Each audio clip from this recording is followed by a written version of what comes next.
एक दिन बादशाह अपने वजीरों और मशीरों के साथ दरबार में मौजूद था कि बादशाह का मूड काफी अच्छा था।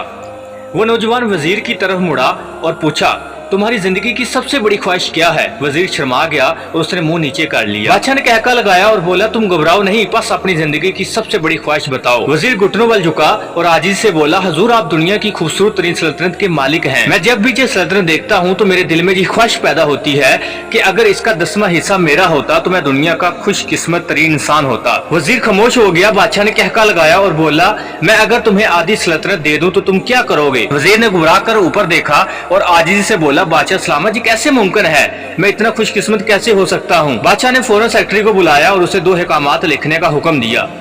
बादशाह ने पहले हुक्म के जरिए अपनी आधी सल्तनत नौजवान वजीर के हवाले करने का फरमान जारी कर दिया और दूसरे हुक्म में बादशाह ने वजीर का सर कलम करने का ऑर्डर दे दिया। वजीर दोनों अहकामात पर हैरान रह गया। बादशाह ने अहकामात पर मोहर लगा दी और वजीर की आंखों में आंखें डालकर कहा, तुम्हारे पास 30 दिन हैं। तुमने इन 30 दिनों में 3 सवालों के जवाब तलाश करने हैं। तुम कामयाब होगे तो मेरा दूसरा हुक्म मनसूख हो जाएगा और तुम्हें आधी सल्तनत मिल जाएगी, और अगर तुम नाकाम होगे तो पहला हुक्म खारिज हो जाएगा और दूसरे हुक्म के मुताबिक तुम्हारा सर उतार दिया जाएगा। वजीर की हैरत परेशानी में बदल गई। बादशाह ने इसके बाद कहा, मेरे 3 सवाल लिख लो। वजीर ने लिखना शुरू किए। बादशाह ने कहा, इंसान की जिंदगी की सबसे बड़ी सच्चाई क्या है? वो फिर रुका और फिर कहा, दूसरा सवाल। इंसान की जिंदगी का सबसे बड़ा धोखा क्या है? वो फिर रुका और कहा, तीसरा सवाल।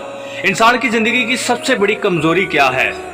बादशाह ने इसके बाद निकारे पर चोट लगाई और बात बुलंद कहा कि तुम्हारा वक्त शुरू होता है। वजीर ने दोनों परवाने उठाए और दरबार से दौड़ लगा दी। उसी शाम वजीर ने मुल्क भर के दानश्वर, अदीब, मुफक्कर और ज़हीन लोगों को जमा किया और सवाल उनके सामने रख दिए। मुल्क भर से दानश्वर सारी रात बहस करते रहे, लेकिन वो पहले सवाल पर ही कोई राय कायम ना कर सके। वजीर ने दूसरे दिन दानश्वरों की तादाद बढ़ा दी, लेकिन उसका भी नतीजा वही निकला। आने वाले दिनों में वजीर लोगों की तादाद बढ़ाता रहा, लेकिन कोई भी उसे तसल्ली बख्श जवाब ना दे सका। वो मायूस होकर दारुल हुकूमत से बाहर निकल गया और अपना सवाल उठाए पूरे मुल्क में फिरा, लेकिन कहीं से भी उसे तसल्ली बख्श जवाब ना मिल सका। वो मारा मारा फिरता रहा, गांव गांव, शहर शहर की खाक शानता रहा। शाही लिबास फट गया, पगड़ी ढीली होकर गर्द में लटक गई, जूते फट गए और पाँव में छाले पड़ गए। यहाँ तक कि शर्त का आखिरी दिन आ गया। उसने दूसरे दिन दरबार में पेश होना था। उसे यकीन था कि उसका आज आखिरी दिन है, उसकी कल गर्दन काट दी जाएगी और जिस्म शहर के किसी मरकजी पुल में लटका दिया जाएगा। वो मजूसी के आलम में दरअसल हुकूमत की कच्ची आबादी में चला गया। आबादी के आखिरी सिरे पे एक फकीर की झोंपड़ी थी। वो गिरता पड़ता उस कुटिया तक पहुंच ही गया। फकीर सूखी रोटी पानी में डुबाकर खा रहा था, साथ ही दूध का प्याला पड़ा था। फकीर का कुत्ता दूध पी रहा था और फकीर ने वजीर की हालत देखी, कहका लगाया और बोला, जनाब अली आप सही जगह पे पहुंचे हैं, आपके तीनों सवालों के जवाब मेरे पास हैं। वजीर ने हैरत से उसकी तरफ देखा और कहा कि आपने कैसे अंदाजा लगा लिया कि मैं कौन हूँ और मेरा मसला क्या है? फकीर ने सूखी रोटी के टुकड़े शाबे में रखे और मुस्कुराते हुए अपना बोरिया उठाया और वजीर से कहा कि ये देखें, आपको बात समझ आ जाएगी। वजीर ने झुक कर देखा तो बोरिये के नीचे शाही लिबास था, और जी वो लिबास था जो बादशाह अपनी करीब तरीन वजीरा को अनायत करता था। फकीर ने कहा, जनाब अली मैं भी सल्तनत का वजीर होता था, मैंने भी एक बार आपकी तरह बादशाह से शर्त लगाने की गलती कर ली थी और नतीजा आप खुद देख लीजिए।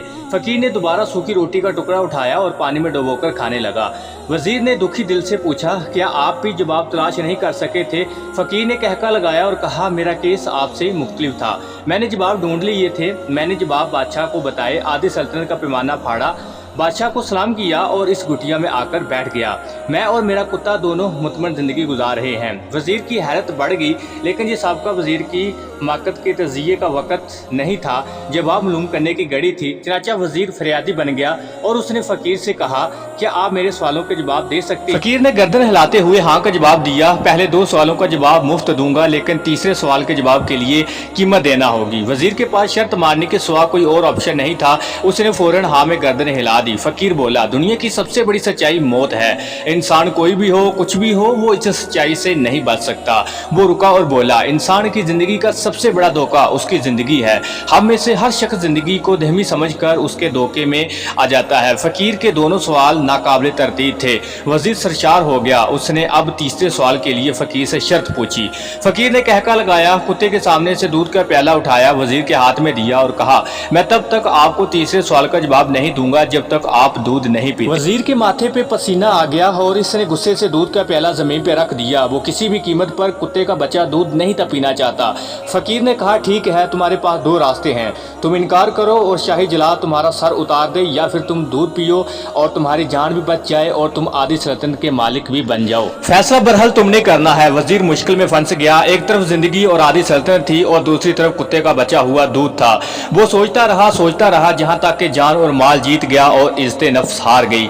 वजीर ने प्याला उठाया और एक ही सांस में दूध पी गया। फकीर ने कहका लगाया और कहा, ओ मेरे बच्चे, इंसान की सबसे बड़ी कमजोरी गर्ज होती है जो उसे कुत्ते का दूध पीने पर भी मजबूर कर देती है, और ये वो सच है जिसने मुझे सल्तनत का पैमाना फाड़कर इस गुटिया में बैठने पर मजबूर कर दिया। मैं जान गया कि मैं जूझ जिंदगी के धोखे में आऊंगा। मौत को जितना फरमोश करता रहूंगा, मैं उतना ही गर्ज की दलदल में धंसता जाऊंगा।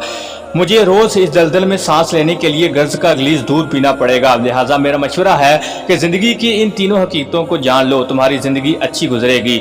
वजीर शर्मिंदगी और खुद गर्जी का तोहफा लेकर फकीर की गुटिया से निकला और महल की तरफ चल पड़ा।